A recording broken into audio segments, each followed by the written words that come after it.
Bismillahirrahmanirrahim. Assalamualaikum warahmatullahi wabarakatuh. Alhamdulillahirabbil alamin. Wassalatu wassalamu ala asyrafil anbiya'i wal mursalin sayyidina wa nabiyyina Muhammadin wa ala alihi wa sahbihi ajma'in. Asyhadu an la ilaha illallah wahdahu la syarikalah wa asyhadu anna Muhammadan abduhu wa rasuluh. Allahumma la sahla illa ma ja'altahu sahla wa anta taj'alul hazna sahlan idza syi'ta. Allahumma faqihna fi dinik wa 'allimna ma yanfa'una warzuqna al-ikhlasa fil qawli wal 'amal wa zidna 'ilman ya arhamar rahimin. Baik, kita lanjutkan nuwasil fi qiraati kitab Tadhkiratis Sami' wal Mutakallim fi Adabil 'Alim wal Muta'allim karya Badruddin Muhammad ibn Ibrahim Ibnu Jamaah rahimahullahu ta'ala al-mutawaffa sanah 733 minal hijratin nabawiyah. 6. Terakhir kita sudah masuk dalam al-ashir ya. 6.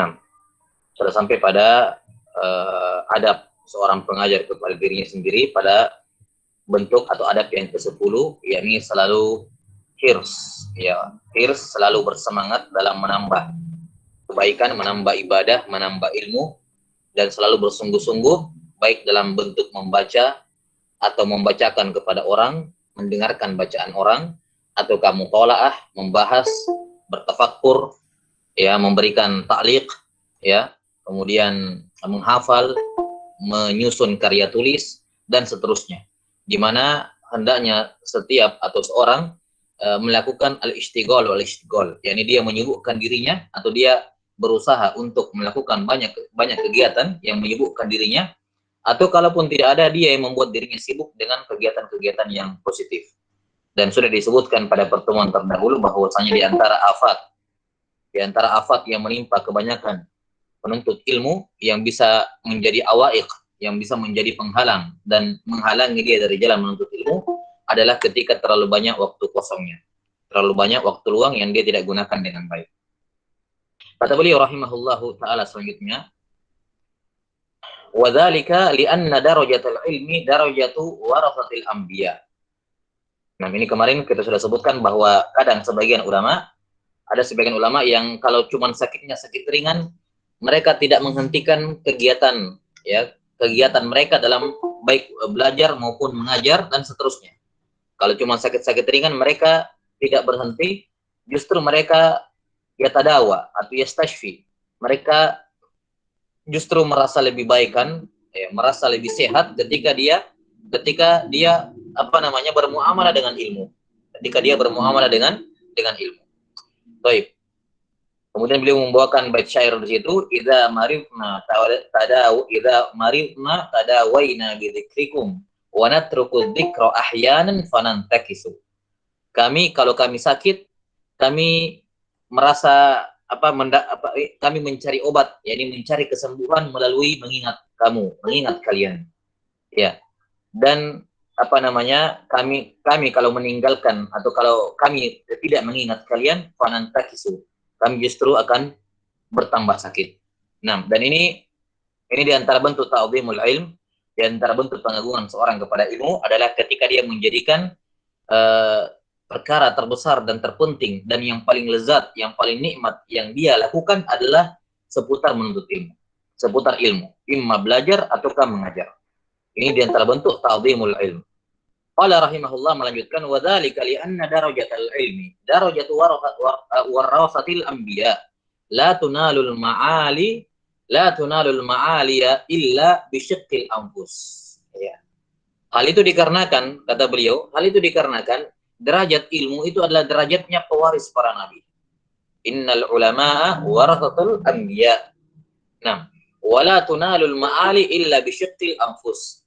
Dan tidak akan mungkin seorang meraih suatu ketinggian al-ma'ali, hal-hal yang tinggi, kecuali dengan bisyiqqil anfus, kecuali dengan jiwa yang terengah-engah, yang ngos-ngosan. Dan ini hal yang mudah difahami.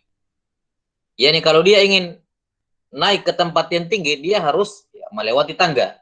Kita berbicara masalah lift dan seterusnya, Asalnya pakai tangga. Semakin tinggi lantai yang ingin dia tempuh, maka dia pasti semakin membutuhkan tenaga, semakin ngos-ngosan, semakin memakan waktu dan seterusnya. Demikianlah perumpamannya di yang sifatnya hissi, dan itu juga berlaku di sifatnya maknawi. Apapun itu, kalau engkau mengejar sesuatu yang tinggi menurut kamu, ya, menurut kamu itu adalah hal yang tinggi, target yang tinggi, maka kamu tidak akan mendapatkannya dengan mudah. Itu mutlak. Ya, perkara dunia, dia masuk kerja, targetnya saya ingin memiliki gaji sekian misalnya.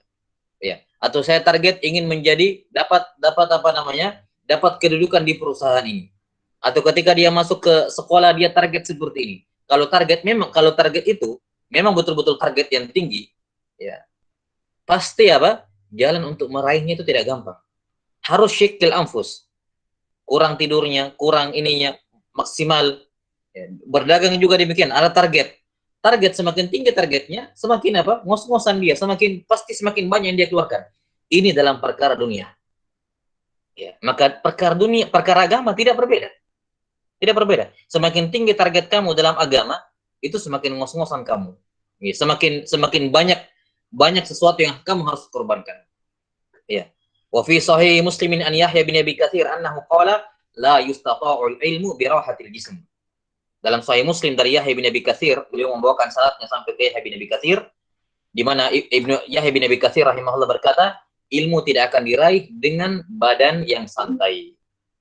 Di sini ada hal yang menarik dari Imam Muslim rahimahullah taala ketika membawakan asar ini. Ini asar beliau bawakan dalam kitabus shalah.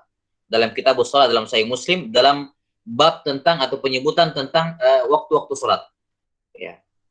Di dalamnya beliau sebutkan hadisnya Jibril, di dalamnya beliau sebutkan beberapa hadis-hadis lain tentang tentang waktu-waktu sholat. Hadis-hadis tentang waktu-waktu sholat. Di mana gurunya Imam Muslim di hadis-hadis itu beliau sebutkan banyak guru. Ya, beliau bawakan banyak hadis di mana setiap hadis tersebut, setiap jalan tersebut itu dari guru yang berbeda-beda. Ada gurunya dari negeri ini, ada dari gurunya negeri ini, dari negeri sana, dari negeri sana, negeri sini. Beda-beda gurunya dan tempat tinggalnya berbeda-beda. Yang menunjukkan bahwasanya Imam Muslim rahimahullah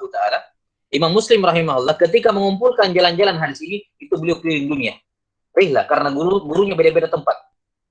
Nah, setelah membawakan semua hadis-hadis tentang waktu-waktu sholat dari berbagai macam dari banyak gurunya yang tinggal di berbagai negara, kemudian beliau menutup bab itu dengan riwayat dari Yahya bin Abi Katsir ini.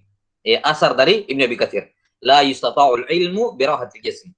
Yakni tentunya beliau di sini bukan bermaksud untuk berbangga ataupun menyombongkan diri, tentunya bukan. Ya, namun seakan-akan beliau mengatakan ini hadis saya kumpulkan itu dari berbagai negara loh, dari guru saya macam-macam, dari sini. Ya. Yakni sebagai bukti nyata bagi kalian yang kelak akan membaca buku ini bahwa ilmu tidak akan diraih dengan tubuh yang santai. Ya. Ya akan diraih dengan tubuh yang santai. Ini hal yang mutlak. Ilmu kapan mudah diraih, maka akan mudah hilangnya. Bandingkan antara orang yang mengumpulkan hadis riwayat, mentakhrij, mengumpulkan jalan-jalan hadis dengan berpindah dari buku satu ke buku yang lain, dari masadirul asliyah, dari referensi primer ke referensi sekunder, dari buku-buku takhrij ini dari ngumpul, buka. Bandingkan dengan yang mentakhrij hadis lewat maktabah syamilah, lewat aplikasi search hadis. Ya. Lihat yang mana yang lebih cepat hilangnya, yang mana lebih berbekas. Jelas sekali kan? Ilmu itu semakin susah didapat, semakin susah hilangnya. Dan semakin mudah didapat, semakin kurang berkahnya, sehingga semakin cepat juga hilangnya. Segala sesuatu yang instan, dia juga akan hilang dengan instan. Makanya tanya kepada siapapun, ulama, syekh, kiai, ustaz, dai, siapapun yang ditokohkan, tanya dia waktu dia belajar. Ya. Tanya dia waktu dia belajar.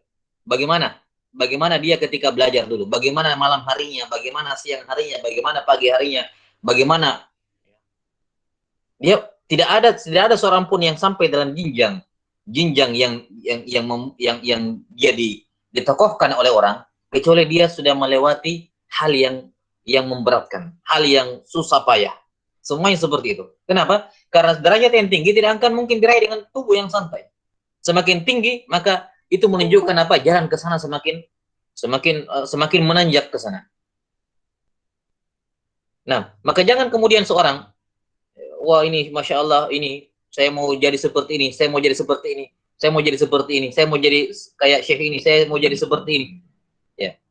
Namun apa? Santai-santai. Nah, bersantai. Lapar dia pergi makan, ya. Ngantuk dia pergi tidur. Nggak bisa nahan sedikit lapar, nggak bisa nahan sedikit ngantuk. Di mana pengorbanannya? Di mana apa? Pengorbanannya. Jangan dikira orang yang ditokohkan itu yang kita ketika dia berbicara tentang hadis, ketika dia berbicara tentang fikih, dia berbicara tentang ini luar biasa, masya Allah. Jangan dikira dia sampai ke sana di jenjang sana itu instan, enggak, ya. Enggak sampai instan. Ya, mereka sampai ke sana di jenjang itu enggak secara instan, melalui tangga demi tangga, satu demi satu, sampai berada di atas. Dan sampai di atas mereka mau senantiasa mempertahankannya, terus melangkah. Karena kapan dia berhenti, dia akan dilewati oleh orang yang melangkah sebelumnya. Nah, karena itulah kadang saya biasa mengatakan kepada kawan-kawan, ilmu itu kalau bisa dipersulit, jangan dipermudah. Ya. Ilmu itu kalau bisa diraih dengan cara sulit, jangan dipermudah. Kenapa? Karena begitulah tabiatnya ilmu. La yustata'ul ilm birauhatil jism.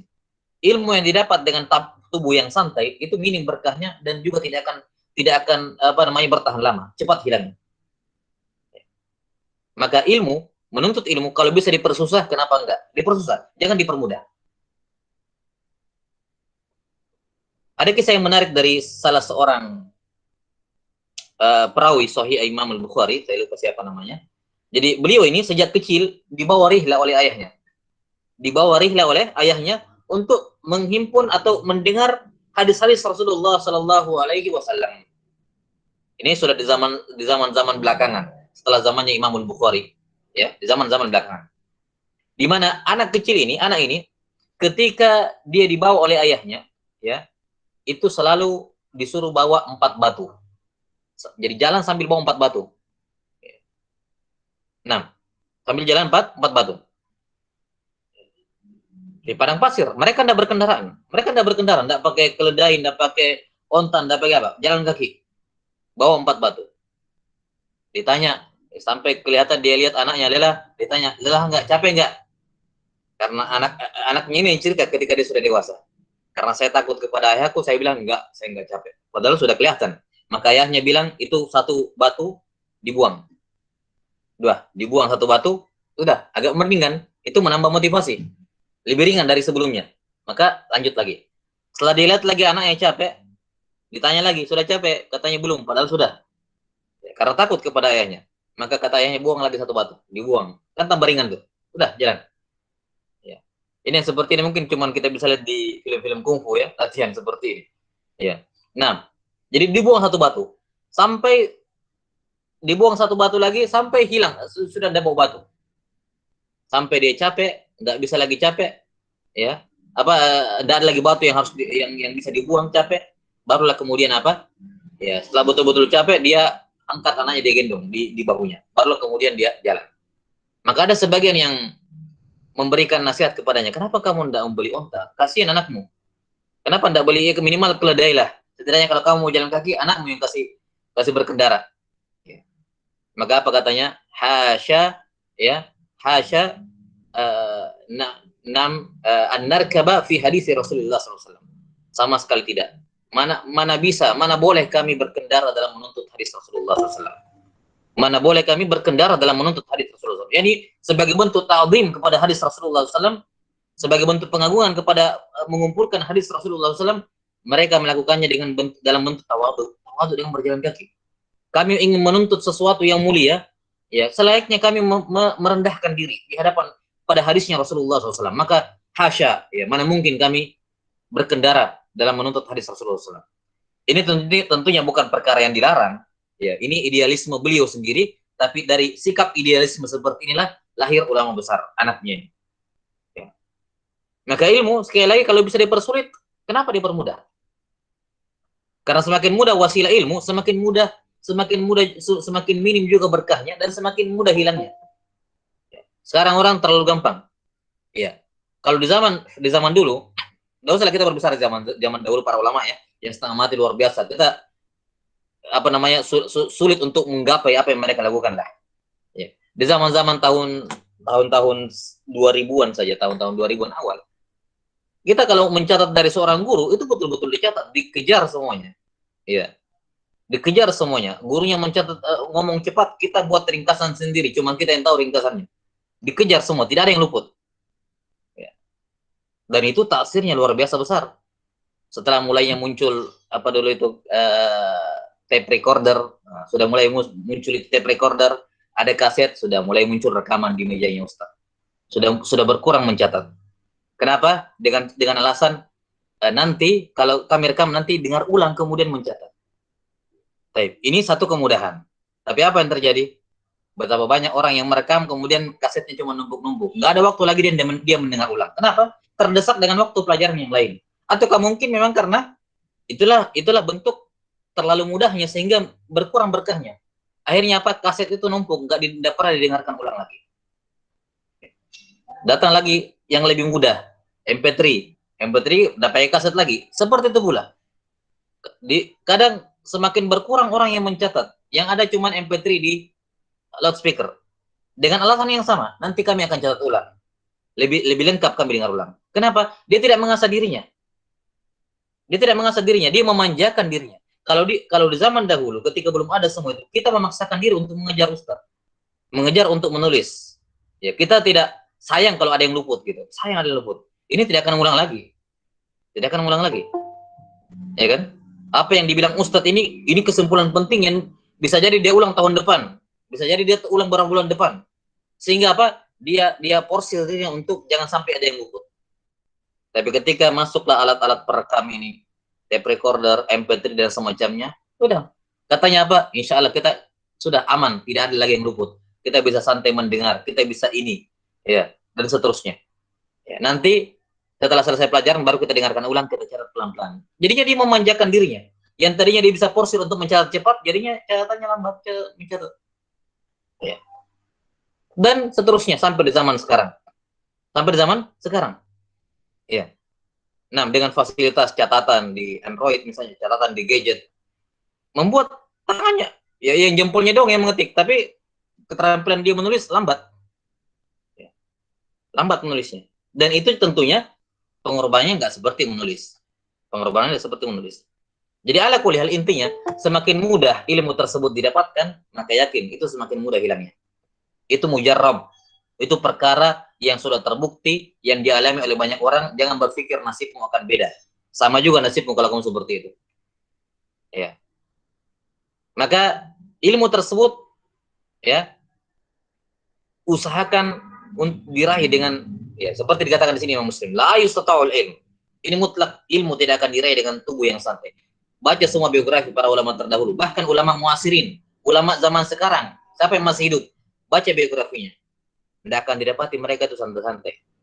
Tidak akan didapati. Lihat, pernah ada sampai buku catatannya Syekh Ibnu Utsaimin rahimahullah taala dibukukan. Kumpulan fawaid yang beliau dapatkan ketika membaca buku, dapat baca ditulis, dikumpulkan kemudian dibukukan. Kita lihat bagaimana keseriusan beliau dalam membaca kitab dan menulis faedah-faedah yang beliau petik. Lihat kitab-kitab hasyiahnya siapa, Ibnu Qasim rahimahullah taala. Hasyiah Ibnu Qasim, Syekh Abdurrahman Ibnu Qasim ini. Iya. Ini kemudian dicetak, ini adalah apa? Hasyiah yang beliau hasyiah yang beliau dapatkan dari catatan dari gurunya. Kalau nggak salah Syekh Muhammad bin Ibrahim ya. Ya. Jadi catatan-catatannya kemudian dicetak dan dibukukan. Nah, itu dari hasil catatan tangan. Ya, tapi kan kalau tersimpan di memori di Google atau di cloud kan lebih terjaga, lebih awet. Kita ganti gadget tetap ada, tidak akan hilang. Betul, tapi lihat aja keberkahannya. Mungkin dia akan lebih terjaga dalam artian tidak hilang, tidak akan terbakar, tidak akan hilang, tidak akan tercoret. Betul, tapi lihat keberkahannya. Itu jauh berbeda. Ya. Maka yang paling aula adalah menuliskan ilmu tersebut. Ya. Menuliskan ilmu tersebut. Ya. Baik. Ya, di zaman sekarang setidaknya sudah ada apa namanya komputer, kemudian kita bisa print out dalam bentuk hard copy, ya itu setidaknya mendekati lah. Ya, dalam bentuk hard copy itu mendekati. Tapi kalau cuman di cloud doang, ya di cloud tidak dikeluarkan dalam bentuk hard copy, itu cave. Ya, walaupun juga antara nulis sama hard copy kan berbeda. Ya, ada orang-orang yang beli kitab baru ikut pelajaran, sayang-sayang kitabnya dicoret-coret. Ya, karena gitu. Sayang kitab baru, nggak usah dicoret-coret, sayang. Jadi sampai selesai nggak ada coretan di situ. Nggak tahu ngapain dia belajar, nggak ada coretan. Ya, nggak ada coretan di bukunya. Ya. Oke, kalau dia mencatat di buku lain, bukunya itu dijaga dengan baik. Ya. Adapun apa namanya tanpa ada semua itu, maka ini perkara yang penting. La yustata'ul ilm birawhatil jism. Percaya ini mutlak. Semua ulama, semua penuntut ilmu yang profesional pasti mengalami ini. Karena itulah, buatlah diri itu lelah dalam menuntut ilmu. Jangan menuntut ilmu ketika sudah lelah. Jangan menuntut ilmu ketika sudah lelah. Tapi buatlah lelah tubuh ini dalam menuntut ilmu. Sediakan atau luangkan waktu untuk menuntut ilmu. Luangkan waktu. Yang digunakan bukan luangkan, maksimalkan waktu untuk menuntut ilmu. Bukan sisakan waktu untuk menuntut ilmu. Bukan sisakan, tapi dia porsi terbesar. 6. Wa fil hadithi huffatil jannatu bil makarih. Dalam hadis Abu Hurairah radhiyallahu taalaan, Rasulullah sallallahu alaihi wasallam bersabda, huffatil jannatu bil makarih. Ini potongan hadis ya. Kalimat potongan sebelumnya, huffatil jannatu huffatin naru bisyahwati atau huffatil jannatu bil makarih wa huffatin naru bisyahwati. Surga itu dikelilingi dengan perkara-perkara yang tidak disukai. Sementara neraka dikelilingi dengan perkara-perkara yang disenangi. Semakin banyak kamu melakukan hal yang kamu senangi, kamu akan berakhir di neraka. Jadi karena kemaksiatan kan kebanyakannya sesuai dengan keinginan jiwa. Kemaksiatan. Tapi ketaatan itu kebanyakannya bertentangan dengan perkara dengan sifat asli jiwanya. Karena itulah apa? Ya, surga dikelilingi dengan perkara-perkara yang dibenci oleh jiwa. Ya. Maka surga saja kalau mau sampai di sana nggak ada jalan santai. Nggak ada jalan yang santai. Wa kama qil wala budda duna syahdi min ibarin nahal. Ya. Ada ungkapan di kalangan orang Arab dikatakan la wala budda duna syahdi min ibarin nahal. La budda, yakni la budda an yahsul.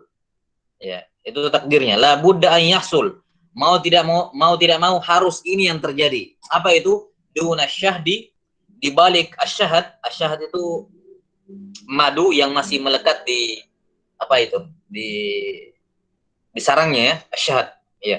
Min ibarin nahal. Mau tidak mau harus ada apa? Jarum suntik ya.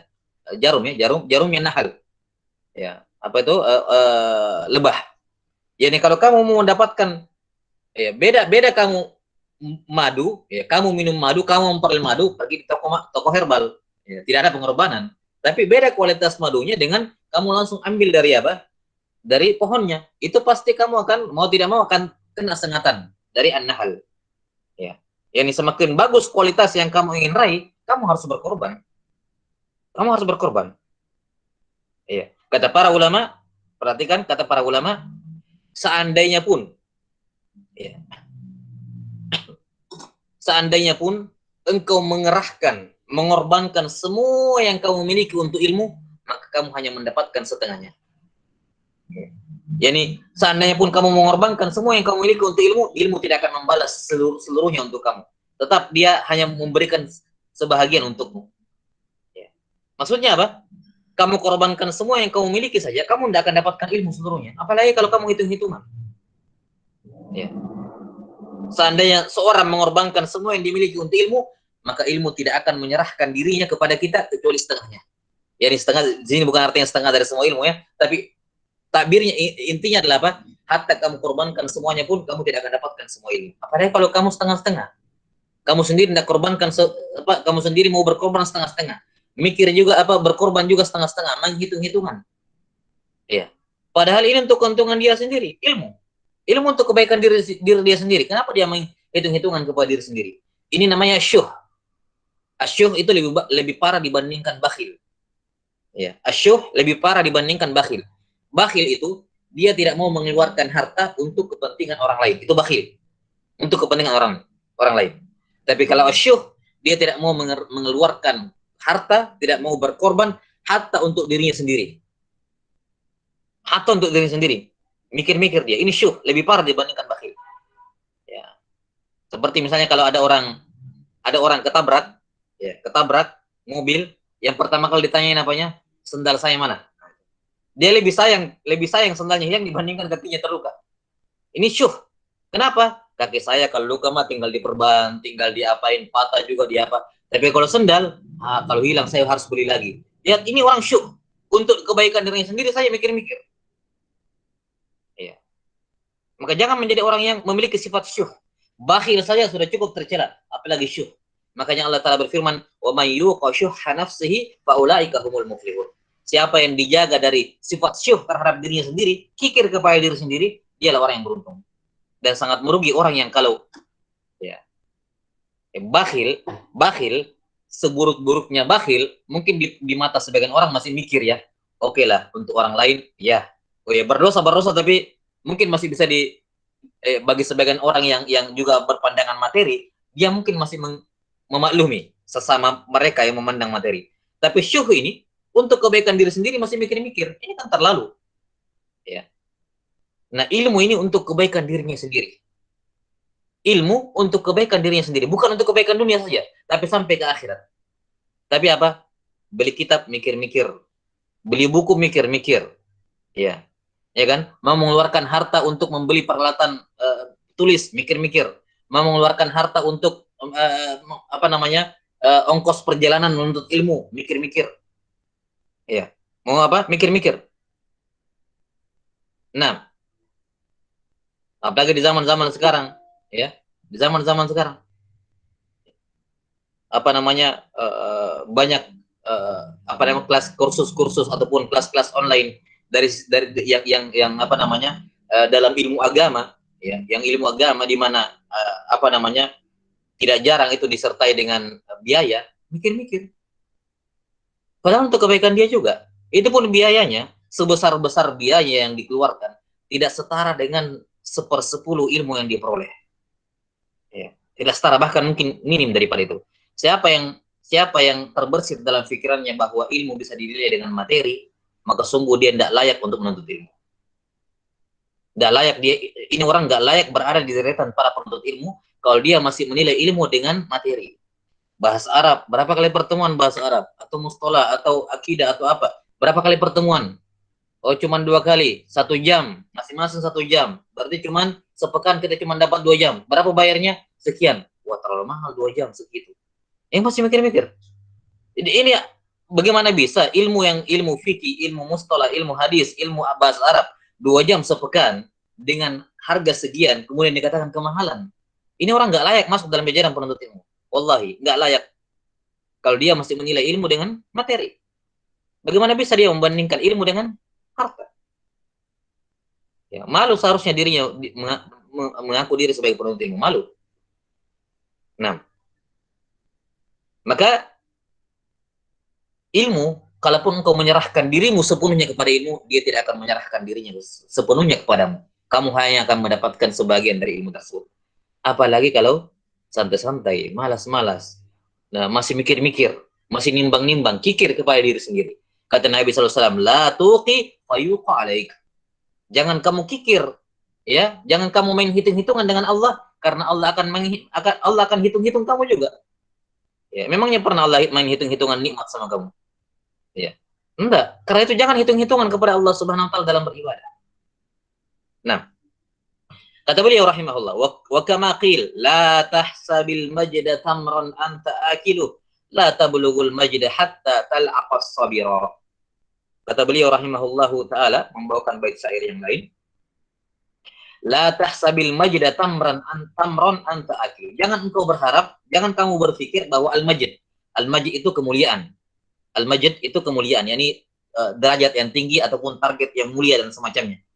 Jangan kamu berpikir bahwa al-majd itu ibarat satu butir korma yang bisa langsung kamu makan. Ya, ini gampang, korma bisa didapatkan di mana saja, dapat langsung makan. Jangan berpikir seperti itu. Al-majd tidak seperti itu. Dia tidak dijual di pasaran. Dia tidak bisa didapatkan oleh sembarangan orang. La tablughul majda hatta tal'aqas sabira. Engkau tidak akan mendapati yang namanya al-majid sampai engkau merasakan namanya as-sabira. Ya. As-sabira yakni kesabaran, maksudnya hal-hal yang menyiksa. Karena as-sabar kan sabira, as-sabar dari kata as-sabar yang bermakna al-has. Kamu menahan, memenjarakan dirimu. Makanya orang yang dipenjara dikatakan masbur. Orang yang dipenjara dikatakan masbur. Kenapa di masbur? Kenapa orang dipenjara dikatakan masbur? Karena dia tidak bebas ngapa-ngapain. Ini kita tidak berbicara penjara zaman sekarang. Penjara zaman dahulu itu orang berdiri saja nggak bisa.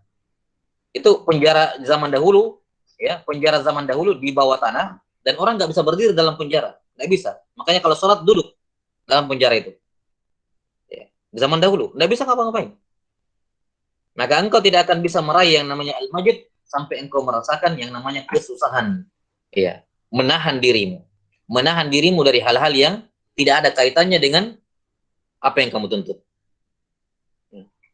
Nah, karena itulah kata Imam Ahmad rahimahullahu taala, ya, cara untuk meraih kemuliaan yang ditargetkan itu ada dua.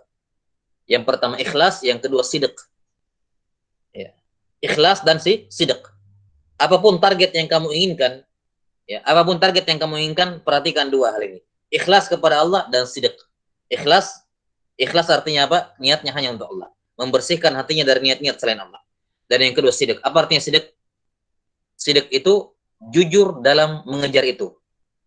Ya, ini target saya ini. Kalau kamu betul-betul jujur mengejar targetmu, maka jangan biarkan ada satupun yang menghentikan langkahmu, apapun itu. Jangan biarkan ada satupun perkara yang membuat jalanmu melambat, jalanmu memutar. Apalagi kalau sampai jalan mundur. Itu tidak sidq namanya. Ada orang menuntut ilmu, ikhlas lillahi ta'ala. Setelah menikah berhenti, berarti kamu nggak sidq dari awal. Kalau kamu sidq dalam menuntut ilmu, menikah itu tidak akan menghalangi kamu. Itu faktor yang akan datang, tapi jangan kalau kamu profesional, istilahnya kan sidik itu profesional. Apapun yang terjadi di luar sana, jangan bawa-bawa di sini. Kamu punya apa namanya kehidupan lain, tapi kamu sudah janji, kamu akan mendapatkan itu. Kamu sudah jujur untuk mengejar itu. Jangan hal-hal lain itu datang kemudian mengganggu kamu. Ya, kamu sekarang profesinya seperti ini. Kamu menuntut ilmu. Kalau kamu jujur menuntut ilmu, kapan ganti profesi? Ini menuntut ilmu tidak berhenti. Karena ini tidak boleh terganggu. Apapun yang terjadi di luar, ganti profesi, ganti status, pindah rumah, apapun namanya, ini tidak boleh berhenti. Kalau kamu betul-betul sidq, jujur. Ini yang di luar tidak boleh mengganggu ini nih. Target kamu mencapai ketinggian. Itu namanya sidq, kata Imam Ahmad rahimahullahu ta'ala. Jadi apapun yang terjadi, kalau kamu betul-betul sidq dalam menuntut ilmu, semua di luar itu tidak akan mengganggu jalanmu. Tidak akan menghambat kamu, tidak akan memperlambat kamu, tidak akan menghentikan kamu, atau bahkan tidak membuat kamu jalan mundur. Itu namanya sidq. Ya. Qala Syafi'i radhiyallahu ta'ala anhu, haqqun ala talabatil ilmi bulughu ghayati juhdihim fil istiktsari min ilmi was-sabru ala kulli aridin duna talabi wa ikhlasun niyyati lillahi ta'ala fi idraki ilmihi nassan wastinbatan war-raghbatu ila Allah ta'ala fil auni alaihi. Lihat, ini yang kita sebutkan tadi dari juga terdapat dalam ucapan Imam Syafi'i rahimahullah di sini. Kata beliau, hakun itu wajib. Kata hak ya dalam nas-nas syariat itu bermakna wajib. Ya. Wajib bagi seorang penuntut ilmu, dan ini juga bermakna hak juga bermakna wajib pada kalamnya para ulama mutaqaddim. Nah, wajib bagi seorang penuntut ilmu ya bulughu ghayatu juhdihim. Apa yang wajib? Bulughu ghayatu juhdihim, mencapai puncak dari usaha mereka. Ya. Dalam hal apa? Fil istiktsari min ilmi, dalam memperbanyak ilmunya. Yani dalam memperbanyak ilmu, dia harus mencapai ghayatu juhdihim, puncak potensinya, puncak sarana dan prasarana yang dimiliki dia keluarkan semua. Potensinya dia sampai dia push dirinya sampai di puncak potensi. Ya. Kenapa? Karena seperti yang diketahui bahwasanya semua manusia secara umum ya, kita tidak berbicara mengenai sebagian sebagian manusia yang dari lahir diberikan keterbatasan, keterbelakangan dan seterusnya. Tapi secara umum manusia itu lahir memiliki potensi pedagogik yang sama. Ya. Memiliki potensi pedagogik yang sama, yakni bisa belajar, bisa mengajar dan bisa terus menambah ilmu. Makanya otaknya nggak otaknya ini bisa menampung banyak hal. Satu-satunya yang bisa membatasi dirinya adalah dirinya sendiri. Ketika dia katakan, wah, kayaknya dengan umur seperti ini, saya nggak mungkin lagi menghafal Quran. Tapi siapa yang membuat, siapa yang mengatakan dia tidak bisa menghafal Quran?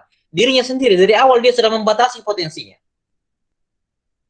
Allah tidak mengatakan demikian, Rasulullah SAW tidak mengatakan demikian. Contoh-contoh yang maksudnya contoh dalam dalil Quran dan Sunnah tidak ada tuh penegasan bahwa umur sekian tidak bisa lagi menghafal Quran.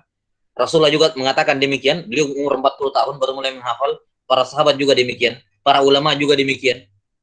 Tidak ada yang mengatakan umur tertentu tidak bisa menghafal Quran. Siapa yang mengatakan? Kamu sendiri yang membatasi potensimu. Maka selama kamu membatasi potensimu dari awal, sudah, jangan harapkan mendapatkan target. Nah, kata Syafi'i rahimahullah ta'ala, wajib bagi seorang penuntut ilmu dalam usaha memperbanyak ilmunya adalah bulughu goya. Goya itu ujung, puncak potensi. Maksimalkan potensi. Ya, walaupun tentunya dalam memaksimalkan potensi itu harus bertahap. Sebagaimana kita sudah sebutkan. Jangan dari awal langsung porsir hafalan yang banyak. Hafal dikit-dikit dulu. Latih kebiasaan. Ya, ibarat ada orang ya datang ke gym, baru pertama kali datang ke gym langsung angkat beban yang berat. Ya sudah. Ya.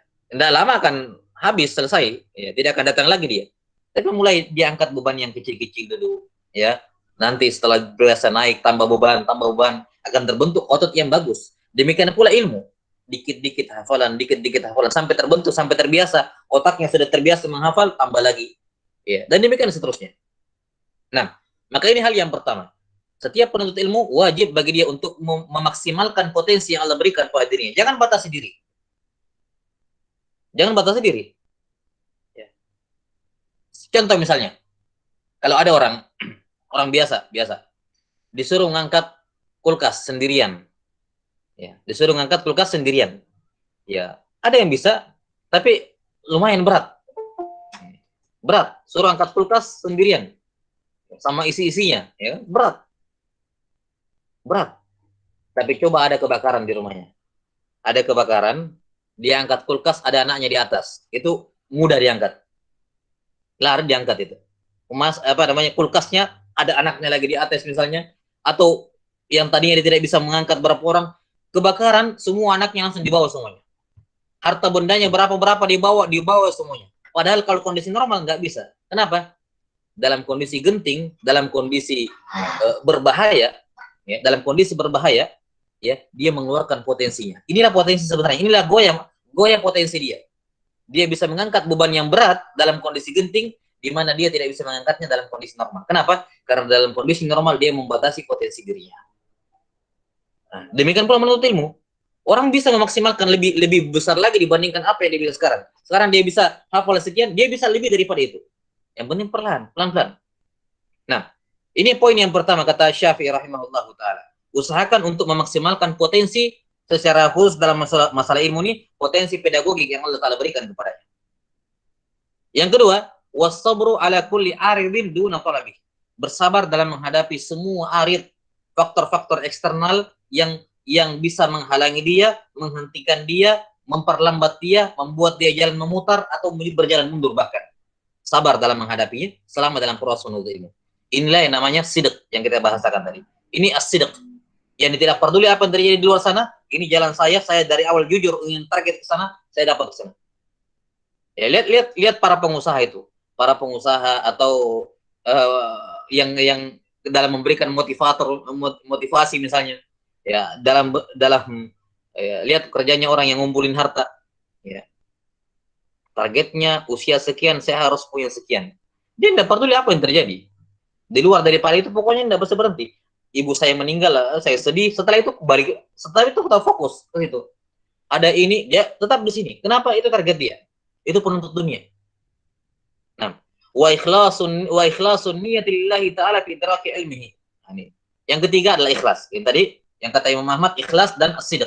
As-sabar ala kulli aribin, itu namanya apa? As-sidq. Karena kapan ada faktor eksternal yang datang dalam proses dia menuntut ilmu, lantas membuat dia berjalan lambat, ya, atau bahkan mungkin menghentikan jalannya, atau membuat dia jalan memutar, semakin lama proses menuntut ilmunya, atau bahkan dia berjalan mundur, itu berarti dia tidak bersabar terhadap faktor eksternal tersebut. Dan satu hal yang pasti, dia akan mengalami hal itu. Arif, semua penuntut ilmu akan mengalami namanya arif. Tinggal sidiknya dia, ya, jujur-jujuran dia dalam mengejar targetnya. Nah, Kata beliau, nasson, ya. Jadi ikhlas dalam mengikhlaskan niat untuk Allah Ta'ala dalam mendapatkan ilmu, baik bersifat nasson, ya, dalam menghafalkan nusus Quran dan Sunnah, ataupun selainnya, istimbaton, mengambil fikih, mengambil hukum, memetik hukum dari apa? Nas-nas tersebut. Ya. Dan yang keempat, warraghbatu ilallahi ta'ala fil auni alaihi. Minta tolong atau berharap kepada Allah pertolongan, berharap pertolongan kepada Allah dalam menempuh jalannya. Jadi di sini ucapan Syafi'i rahimahullahu taala menghimpun 4 perkara. Kewajiban bagi seorang penuntut ilmu itu ada 4. Ya, kewajiban penuntut ilmu ada 4. Yang pertama, memaksimalkan potensi yang Allah berikan pada dirinya. Kalau dia cuma punya fisik, ya maksimalkan potensi fisik. Ya, fisik termasuk otak di dalamnya. Kalau dia diberikan kekayaan, ya kelebihan harta, itu berarti juga potensi dari Allah. Maksimalkan juga itu. Potensi sarana dan prasarana yang dimiliki. Kemudian yang kedua, sabar, yakni sidq, jujur dalam menuntut ilmu, tidak terpengaruh dengan faktor eksternal yang akan datang, pasti akan datang. Yang ketiga adalah al-ikhlas kepada Allah Ta'ala dalam niatnya, dan yang keempat adalah ar-raghbah, berharap kepada Allah, berharap bantuan kepada Allah Subhanahu wa Ta'ala. Karena hanya Allah Ta'ala yang mampu memberikan bantuan. Wattaqullaha wa yu'allimukumullah. Bertakwalah kepada Allah, niscaya Allah akan mengajari kalian. Karena itu Ibnu Taimiyah rahimahullahu taala disebutkan, kalau beliau mengalami atau mendapati masalah-masalah yang sulit atau dimintai fatwa pada perkara-perkara yang sulit, beliau banyak-banyak beristighfar kepada Allah Ta'ala. Mengulang-ulangi istighfar terus sampai terbuka dari Allah Ta'ala ilmunya.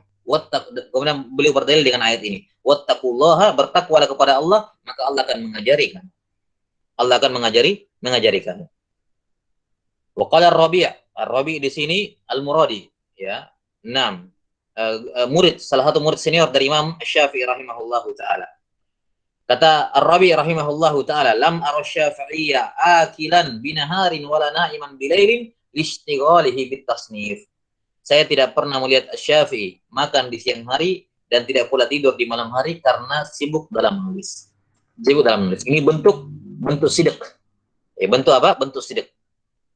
Sebagaimana sudah disebutkan kemarin oleh Ibnu Jama'ah rahimahullahu ta'ala, masalah makan, minum, tidur, ya, nafkah, ya, takasub, ya, mencari maisha dan semacamnya, itu pada kadar-kadar darurat, ya, pada kadar-kadar yang memang dia butuhkan, karena dia fokus ke situ, mau tidak mau ada hal-hal yang dia harus lakukan di luar. Apalagi kalau dia punya tanggung jawab, ya, dia seorang penuntut ilmu, dia seorang pengajar, tapi dia juga punya tanggung jawab, ya, dia juga punya tanggung jawab untuk nafkah, maka dia bisa lakukan hal-hal yang itu, yang di luar daripada itu, ataupun yang lebih penting tentunya adalah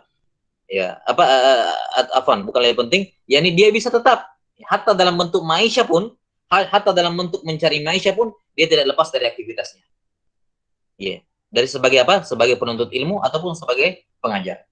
Nah, wa ma'adzalika fala yuhammilu nafsahu taqatiha kai la tas'ama wa tamal. Masya Allah, perhatikan ucapannya siapa? Ibnu Jama'ah rahimahullah. Jadi setelah dipompa, dibakar, dipanas-panasin, ya, bahasanya begitu, dimotivasi oleh beliau dengan kalimat-kalimat yang luar biasa. Setelah itu Ibnu Jama'ah menutup pembahasannya dengan mengatakan, wa ma'adzalika, walaupun demikian, ya, bersamaan dengan semua yang disebutkan sebelumnya, jangan sampai dia membebani dirinya, ya, melebihi kapasitasnya. Ya. Kita disuruh untuk memaksimalkan potensi, bukan memaksa diri sampai membebani diri dengan sesuatu yang tidak dia sanggupi. Ya, Allah Ta'ala mengatakan, la tukallafu nafsun illa wus'aha. Ya. Nah, jiwa tidak akan dibebani dengan sesuatu yang yang dia tidak mampu untuk angkat. Ya. La tukallafu nafsun illa ma ataha. Tidaklah jiwa itu diberikan taklif, beban, ya, kecuali ma ataha, sesuai dengan apa yang potensi yang diberikan kepadanya. Maka jangan juga melebihi. Ya. Kenapa? Karena kapan dia porsir melebihi batas ketahanannya, ya, kata beliau, kaila tas'ama wa tamal. Jangan sampai dia nanti jadi bosan dan jenuh. Ya, dan kalau dia sudah bosan dan jenuh, dan pasti dia akan mengalami, kata Nabi SAW, di kulli syarratin fatrah, semua pekerjaan yang dia punya passion di situ, yang punya apa namanya, dia semangat di situ, yang dia semangat di situ pasti akan tiba waktunya masa namanya futur. Likulli syarratin fatrah. Ya, pasti akan ada yang namanya al futur. Karena itulah untuk ketika futur, ya, jadi kita tidak bisa menghindari namanya futur, nggak bisa. Nabi SAW sudah menegaskan pasti akan ada futur. Yang bisa dilakukan adalah ketika futur, bagaimana agar tidak meninggalkan kebaikan. Ya, kalau dikatakan tips untuk menghindari futur, tidak akan bisa. Futur pasti akan selalu ada. Pasti ada di masa-masa di mana ada titik jenuhnya seorang. Ada titik jenuhnya seseorang.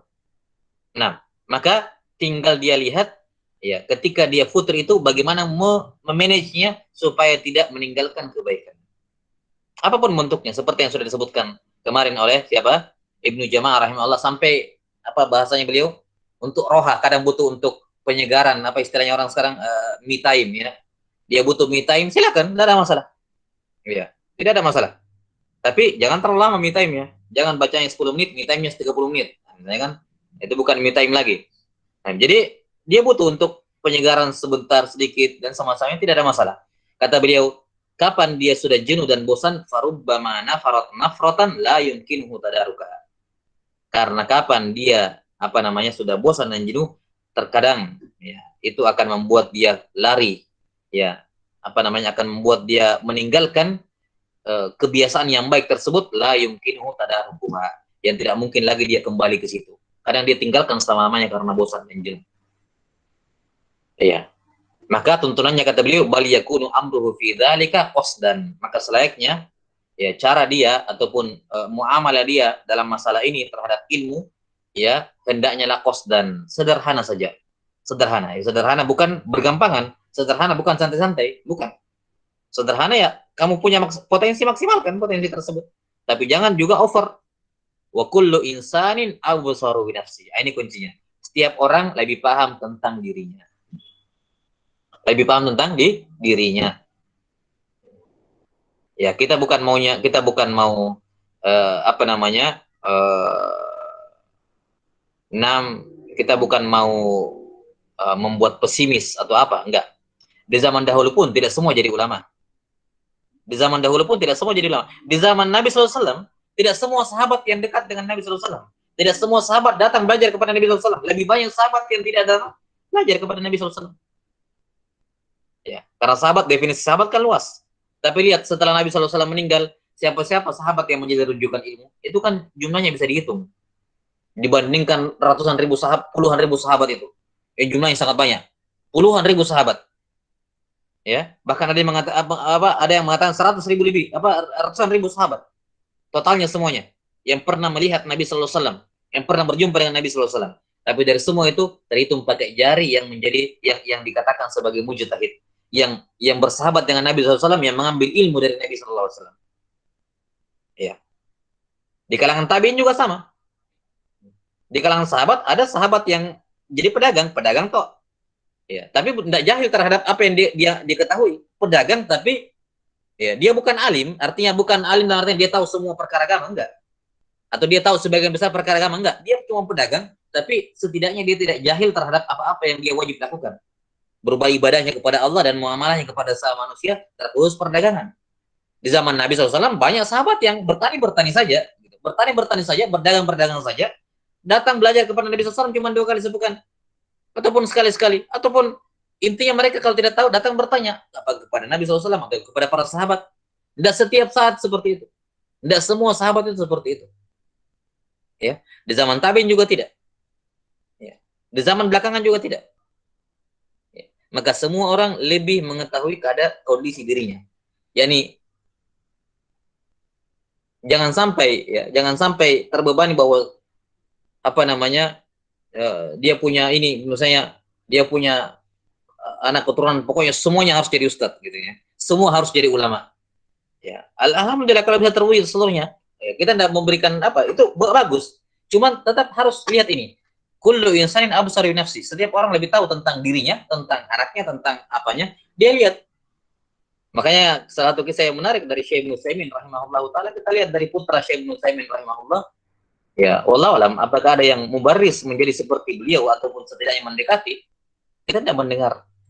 Ya, tapi anak beliau ada yang jadi tentara, ada yang kerja ini, kerja itu, karena setiap potensinya berbeda-beda.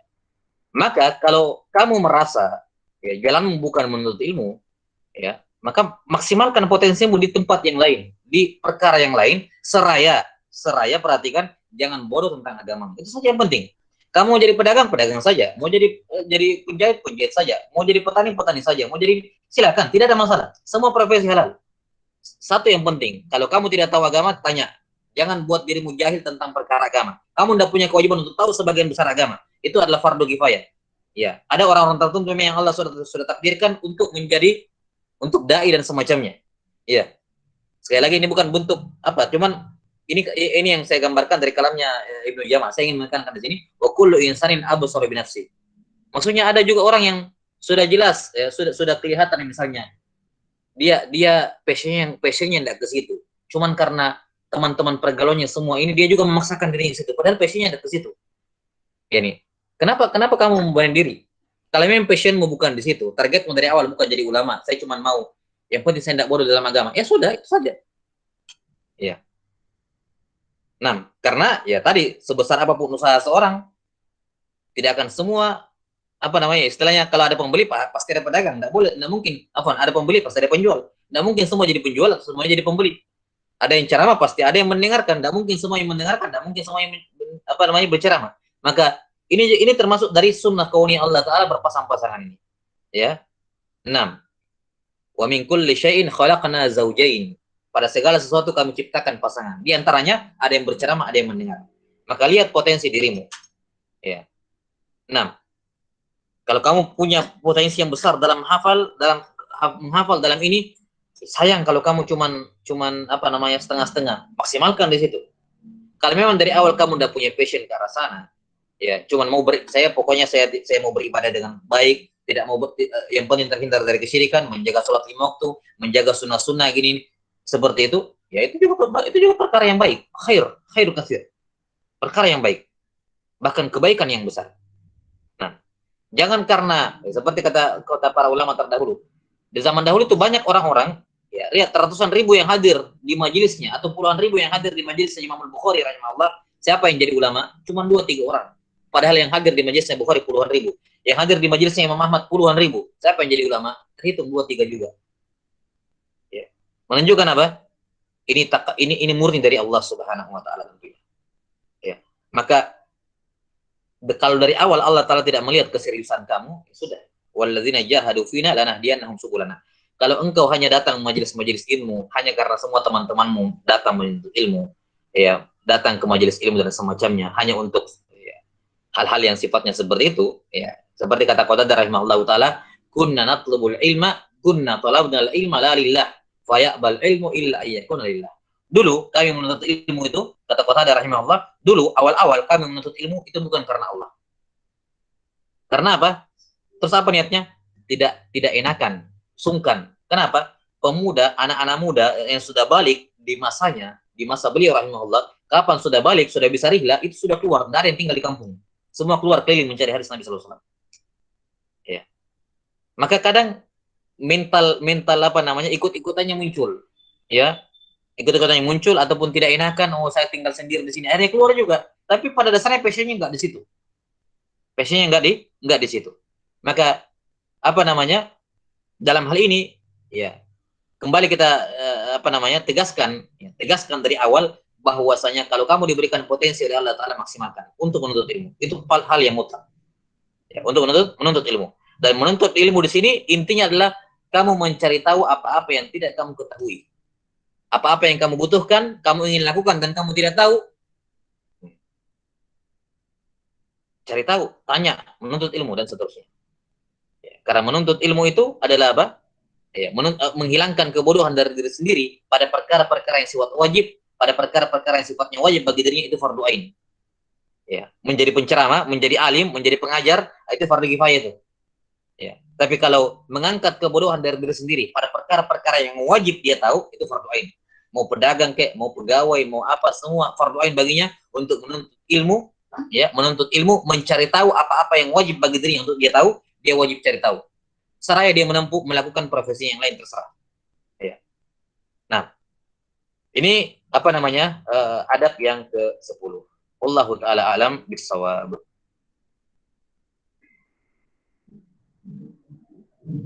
Enam,